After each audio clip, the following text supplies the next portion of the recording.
Samsung's Galaxy S8 arrived in April 2017, but both it and consumers are always looking for the next best thing. Samsung has a reputation to keep, with its S-series flagship crowned best smartphone 3 years running. Its Galaxy S series is renowned for combining premium design, the latest features and unbeatable performance, and we expect to see more of the same in 2018. And so we look ahead to the Samsung Galaxy S9 and S9 Plus, reportedly codenamed Star and Star 2, for which the rumors are already rolling in. As in previous iterations, we expect there will be two versions of the S9, a standard model with a 5.8 in display, and a Plus model with a slightly larger 6.2 in screen. Features were standardized across the line with the Galaxy S8 and S8 Plus, so expect only minimal differences in those specifications affected by the larger screen, such as battery capacity. A larger case allows for a little more juice, dimensions and weight. As such, the rumors you expected release date, March 2018 announcement, April 2018 on sale. Speculating over Samsung Galaxy release dates used to be easy, with the S series unveiled during an Unpacked press conference a day ahead of MWC, traditionally held in late February or early March, and the Note series in a second Unpacked conference the day before IF at the beginning of September.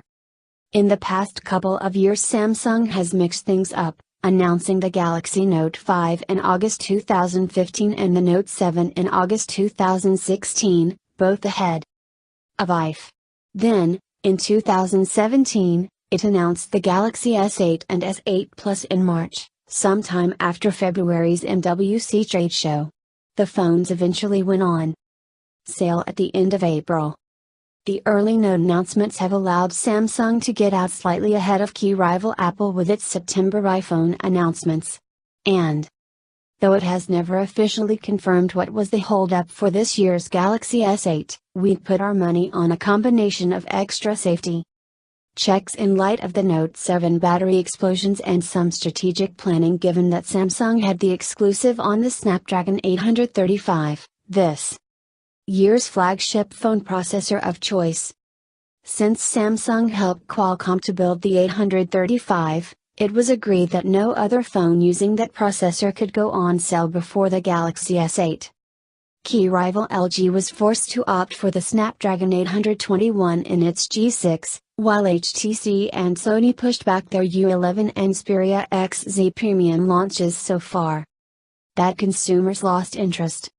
It's a strategy that played out well for Samsung in 2017, and by moving its main product launch away from the fanfare of MWC it removed a lot of the noise that was detracting from Galaxy S8 hype. We think it could adopt a similar approach in 2018, announcing the Galaxy S9 and Galaxy S9 Plus in March, with an on-sale date of April 2018. After all, the company is reportedly already in talks with Qualcomm about helping it build the Snapdragon 845. Could we see the same exclusive deal set up for 2018's flagship phone processor? For what it's worth, MWC 2018 will be held from 26 February to 1st of March, so the earliest we will see a Samsung Galaxy S9 announcement is Sunday, February 25, 2018. The Galaxy S8 and S8 Plus were Samsung's most expensive S-series phones yet at £689 and £779 respectively. Part of this extra cost can be attributed to the new features, but finances following both Brexit and the Note 7 disaster have almost certainly come into play here, too. Until this year, Samsung always kept its pricing reasonably constant, and in line with other flagship phone makers. For that reason we'd be surprised to see the price go any higher than the current RRP. It's always worth considering with Samsung phones that, more so than with any other manufacturer's smartphones, some free prices fall rapidly in the few months following launch. As an example, just a couple of months after the Galaxy S8's announcement you can pick one up for £579 from Amazon, a saving of £110. Samsung reportedly began working on the Galaxy S9 in late March 2017, which would mean it is already 6 months ahead of schedule compared to where it was with the Galaxy S8 and S8 Plus last year. And that means more time for quality control, more time for building in new features and, hopefully, more happy customers. An unnamed source suggests the first work on the Galaxy S9 began with the screen, and that there is not expected to be any change with the sizing, so we'll see a 5.8 in Galaxy S9 and 6.2 in Galaxy S9 Plus. It's probably too much to hope for a Galaxy S9 mini, given that we haven't seen a mini S series handset since the Galaxy S5 mini. With that in mind, we'd expect to see the same 2960 by 1440, 570p Super AMOLED Infinity panel on the S9, and another 529p panel on the S9 Plus. Given that Samsung by default limits the screen resolution to Full HD+, 2220 by 1080, in the Galaxy S8, we really don't think it will push up the resolution up to 4K. It is possible that despite keeping the same dimensions and resolution, the display technology itself could be improved. Samsung is reportedly using screen tech code-named Sunflower for the Galaxy S9. It's still Super AMOLED, but should improve display fidelity and be more consistent and reliable. The new virtually full-screen 18.5:9 ratio will also likely remain, as will features such as the always-on display and edge functionality. In 2016, Samsung patented a glass coating technology that helps water to bounce off the screen, making it much easier to use in the rain. This tech could well be introduced in the Galaxy S9, which will itself most likely be waterproof. The Galaxy S8 is rated IP68, which means it is resistant to submersion up to a depth of 1.5 meters for up to 30 minutes. According to Asia Business Daily, Samsung is in talks with Qualcomm to help it build the Snapdragon 845, which could be the chipset on board 2018's Galaxy S9, plus other flagships.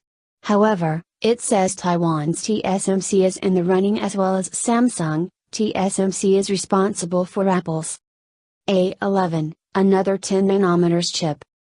The 10nm Snapdragon 835 Samsung helped Qualcomm to manufacture was 27% faster and 40% more energy efficient than the company's previous 14nm chips.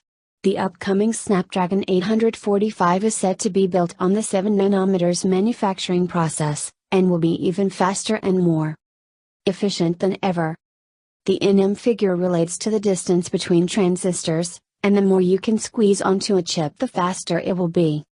Despite holding the exclusive on the Snapdragon 835, in the UK the Galaxy S8 and S8 Plus are sold with Samsung's own Exynos 8895. It's rumored that the UK variants of the Galaxy S9 and S9 Plus will come with an 8nm Exynos processor, possibly the 9810. You get 64GB of storage as standard with the Galaxy S8, along with microSD support. That's already quite generous, so we're not expecting to see any changes here. Something we might see in the Galaxy S9, though, is for Samsung to finally push up the RAM allocation from 4GB to 6GB. This is by no means out of the question, with some phones that are now a year old offering this amount of memory. It would also help it in its quest for ever increasing performance. It is doubtful that we will see much difference in battery capacity for the Galaxy S9, given that the size of the phone is not expected to change. You can only cram in what you can cram in, and Samsung will want to be careful following the Note 7. Fast charging, both wired and wireless, will likely feature, though we suspect Samsung will continue to use its own adaptive fast charging tech rather than the quick charge built into Snapdragon processors. Samsung traditionally leads the pack when it comes to new smartphone features, so we're somewhat puzzled by the fact it has yet to introduce a dual camera. Nevertheless, One is tipped for the upcoming Note 8, and if that happens, expect it to feature in the Galaxy S9 too. Samsung's Note 8 is thought to be getting a 12MP dual-lens camera with OIS and 3x optical zoom. We'll know more in August when that phone is unveiled. Samsung introduced USB-C rather than micro USB for the Galaxy S8, though it didn't follow the likes of Apple in removing the 3.5mm headphone jack and relying on wireless or USB-C audio. There is a danger it could take that plunge this time around, though nothing has yet been confirmed. One change we would like to see in the design, and something we hope Samsung will take into account following significant consumer criticism, is the awkward placing of the rear fingerprint scanner. It's not so much being on the back of the handset that offends us, but how it is wedged in beside the camera as if it were an afterthought. The Galaxy S9 could be the phone in which we finally see the fingerprint scanner built into the screen glass itself. Qualcomm has announced Qualcomm fingerprint sensors, a new ultrasonic technology that allows fingerprint sensing tech to be built directly into a phone's OLED screen. It also works in glass and aluminium. Less revolutionary alternatives might include the scanner taking a more central position below the primary camera, or Samsung taking a leaf out of Sony's book by building it into the power button on the edge. Or maybe Samsung will go all in with iris scanning. To be fair, any of these options would be preferable to what we have now.